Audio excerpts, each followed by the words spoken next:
4 സമയത്താണ് ലാനത്താക്കപ്പെട്ട പിശാച് കരഞ്ഞത്. അതിൽ 2 നമ്മളേറ്റവും വലിയ ബന്ധമുള്ളതാണ്, 2 ഓൻ്റെ സ്വന്തം കാര്യമാണ്. ലാനത്തായതും സ്വർഗത്തുനിന്ന് ഇറക്കിയതും. റിളവാൻ അലൈഹിസ്സലാം എന്ന സ്വർഗം കാക്കുന്ന മലക്കിന്റെ കൂട്ടുകാരനായിരുന്നു ലാനത്താക്കപ്പെട്ട ഇബ്ലീസ്. എപ്പോഴും റിളവാന്റെ തോളിൽ കൈയിട്ടാണ് നടന്നിരുന്ന ആളാണ് ലാനത്തുല്ലാഹി അലൈഹി ഇബ്ലീസ്. അവിടെ നിന്ന് പോരേണ്ടി വരികയാണ്. അപ്പൊ 2 ഓന്റെ കാര്യമാണ്, 2 നമ്മളെ കാര്യമാണ്. ഒന്ന് മുസ്തഫായ നബി സല്ലല്ലാഹു അലൈഹി വസല്ലം തങ്ങൾ ജനിച്ചപ്പോൾ, 2ാമത് സൂറത്തുൽ ഫാത്തിഹ ഇറങ്ങിയപ്പോൾ. അതുകൊണ്ട് തന്നെ അത് 2 വളരെ പ്രധാനപ്പെട്ട വിഷയങ്ങളാണ്. സൂറത്തുൽ ഫാത്തിഹയിൽ എന്താ ഉള്ളത്? അതായത് ഈ ഒന്നിനൊന്ന് കണക്ഷൻ ഉണ്ടാവുന്നതാണ്. മുഅ്മിനീങ്ങളെ നിങ്ങളൊന്ന് ശ്രദ്ധിക്കണേ, ഒന്നിനൊന്ന് കണക്ഷൻ ഉണ്ടാവും. അതായത് ഭൂമിയിൽ സ്വർഗമുണ്ട് എന്ന് പറഞ്ഞ 2 സ്ഥലത്താണല്ലോ.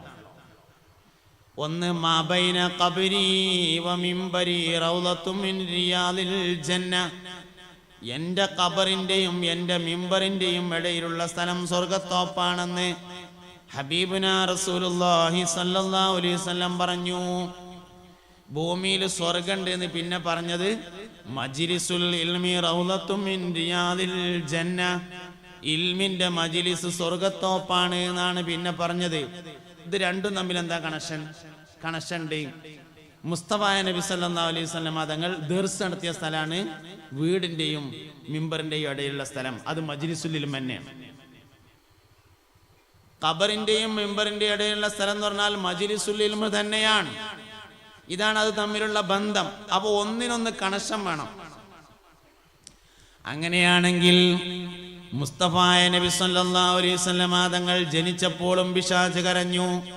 സൂറത്തുൽ ഫാത്തിഹ ഇറങ്ങിയപ്പോഴും ലാനത്താക്കപ്പെട്ട പിശാച് കരഞ്ഞിട്ടുണ്ടെങ്കിൽ 2 തമ്മിൽ ഒരു കണക്ഷൻ ഉണ്ടായിരിക്കണം. എന്താണ് ആ കണക്ഷൻ? സൂറത്തുൽ ഫാത്തിഹ മുഴുവനായും മദ്ഹുൻ നബിയെ സല്ലല്ലാഹു അലൈഹി വസല്ലം തങ്ങളാണ്. ഫാത്തിഹ സൂറത്ത് മുഴുവൻ മദ്ഹുൻ നബിയാണ് എന്നുള്ളതാണ് കണക്ഷൻ. അത് നമ്മൾ ശരിക്കും ഓരോ ആയത്തും ഇങ്ങനെ പരിശോധിച്ചാൽ കിട്ടും. ഒന്ന് ഉദാഹരണത്തിന് ഞാൻ പറയാം. ബിസ്മില്ലാഹിർ റഹ്മാനിർ റഹീം.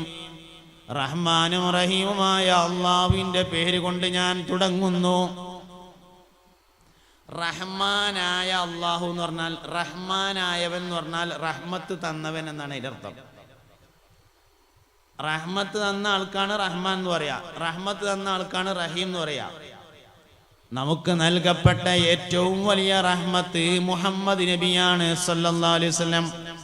വമാ അർസൽനാക ഇല്ലാ റഹ്മത്തൽ ലിൽ ആലമീൻ. അപ്പോ റഹ്മാൻ എന്നാൽ മുഹമ്മദ് നബിയെ തന്നവൻ എന്നാണ് അർത്ഥം. റഹീം എന്ന് പറഞ്ഞാൽ മുഹമ്മദ് നബിയെ തന്നവൻ എന്നാണ് അർത്ഥം. മുഹമ്മദ് നബി സല്ലല്ലാഹു അലൈഹി വസല്ലം തങ്ങളെ നമുക്ക് തന്ന അള്ളാഹുവിന്റെ പേര് കൊണ്ട് തുടങ്ങുന്നു എന്നാണ് അപ്പൊ ബിസ്മിയുടെ അർത്ഥം വരിക. ഇങ്ങനെ ഓരോ ആയത്ത് ആലോചിച്ചാലും അതിൽ മുസ്തഫായ നബി സല്ലല്ലാഹു അലൈഹി വസല്ലം തങ്ങളുടെ മദ്ഹ് ഒളിഞ്ഞിരിക്കുന്നതായി കാണാൻ പറ്റും.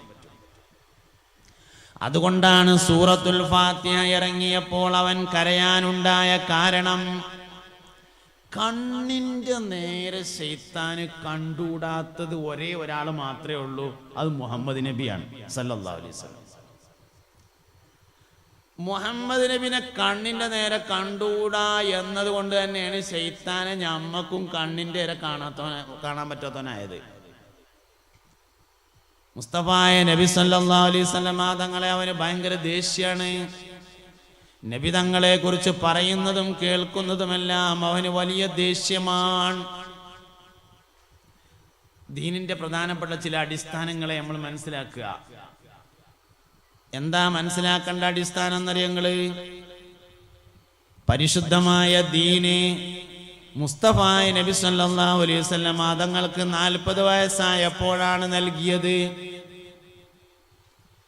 40 വയസ്സിന്റെ മുമ്പ് മുഹമ്മദ് ഉണ്ട് സല്ലല്ലാഹു അലൈഹി വസല്ലം. റസൂല് 40 വയസ്സിന്റെ ശേഷം, നബി 40 വയസ്സിന്റെ ശേഷം, മുഹമ്മദ് ആയത് 40ന്റെ മുമ്പാണ്. റസൂലിനെ അംഗീകരിച്ചാൽ പോരാ, നബിയെ അംഗീകരിച്ചാൽ പോരാ, മുഹമ്മദിനെ അംഗീകരിക്കണം സല്ലല്ലാഹു അലൈഹി വസല്ലം. മുസ്തഫായ നബി സല്ലല്ലാഹു അലൈഹി വസല്ലം തങ്ങൾ അൽ അമീനായത് 40ന്റെ ശേഷമല്ല, 40ന്റെ മുമ്പാണ്. നാളെ ഒരു കോളേജിൽ ഇങ്ങനെ ക്ലാസ് എടുത്തപ്പോൾ കുറച്ച് കുട്ടികളുണ്ടായിരുന്നു, നല്ല ഒതുക്കുള്ള കുട്ടികൾ. പോലെ കണ്ടപ്പോൾ ഞാൻ ചോദിച്ചു, കുട്ടികളെ, അല്ലാഹു തആല ഞമ്മക്ക് നൽകിയ ഏറ്റവും വലിയ നിഅമത്ത് മുഹമ്മദ് നബി ആണോ അതോ ഖുർആനാണോ എന്ന് ചോദിച്ചു. അപ്പോൾ ഓല് പറഞ്ഞു അത് ഖുർആനാണ് എന്ന് പറഞ്ഞു. മുഹമ്മദ് നബി സല്ലല്ലാഹു അലൈഹി വസല്ലം തങ്ങൾ ഇല്ലെങ്കിൽ ഖുർആനില്ല. ഖുർആനിൽ പറഞ്ഞതുകൊണ്ട് നബി സല്ലല്ലാഹു അലൈഹി വസല്ലം നല്ല സ്വഭാവത്തിൽ പെരുമാറിയതല്ല. നബി തങ്ങൾ നല്ല സ്വഭാവത്തിൽ പെരുമാറിയതുകൊണ്ട് ഖുർആൻ അങ്ങനെ പറഞ്ഞതാണ്. വലൗ കുന്ത ഫളൻ ഗലീദൽ ഖൽബി ലം ഫളു മിൻ ഹൗലിക്. നബിയെ താങ്കൾ കഠിന ഹൃദയരായിരുന്നുവെങ്കിൽ നിങ്ങളുടെ ചുറ്റുഭാഗത്ത് നിന്നും അവർ ഒഴിഞ്ഞു പോകുമായിരുന്നു എന്ന് ഖുർആൻ പറഞ്ഞത്. ഖുർആൻ ഏതായാലും അങ്ങനെ പറഞ്ഞില്ല, ഇനി നേരങ്ങത്തിൽ പെരുമാറുക എന്ന് നബി തങ്ങൾ തീരുമാനിച്ചതല്ല. മുസ്തഫായ നബി തങ്ങൾ ആദ്യം തന്നെ അങ്ങനെയാണ്, അതിന്റെ ശേഷം ഖുർആൻ പറഞ്ഞതാണ്.